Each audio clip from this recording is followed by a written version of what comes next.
I'm a guy making a game. Let's talk about it. I've already gotten a few questions of who Esau is and what the story's going to be. So I'll do a quick breakdown of the biblical story of Esau. When the time came for her to give birth, there were twin boys in her womb. The first to come out was red, and his whole body was like a hairy garment, so they named him Esau.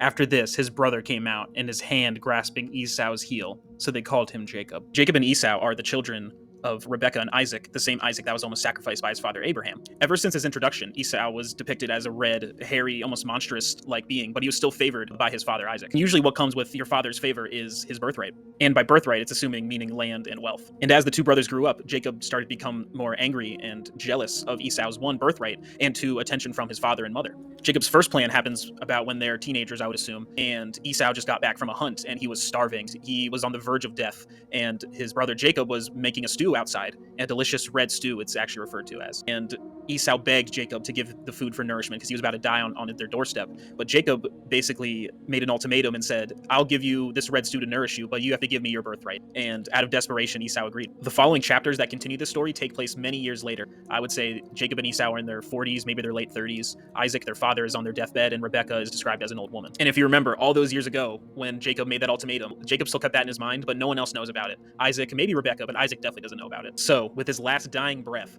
Isaac asks for one last meal from his favorite son Esau, but he specifically wants him to get fresh game. Rebekah overhears this conversation and tells Jacob immediately. And of course, Jacob, being the person he is, jealous and bitter, he wants to take advantage of this. While Esau hunts for his father's last meal, Rebekah and Jacob create a meal from a goat or something out back and try to serve it to Isaac. Before Jacob serves the meal to his father, he asks himself and Rebekah, won't my father recognize me? I don't look anything like him. I'm not red or hairy or monstrous. But Rebekah suggests to wear the hide or skin from the animal they killed to make the meal.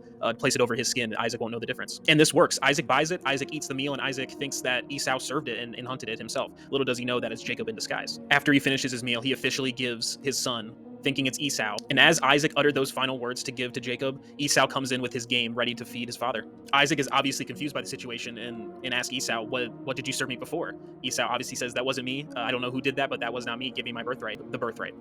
Isaac kind of gives it to him straight and says, yeah, I can only give one. Whoever I gave it to is the person who gets it, and you're lost. So there's a lot to take in there.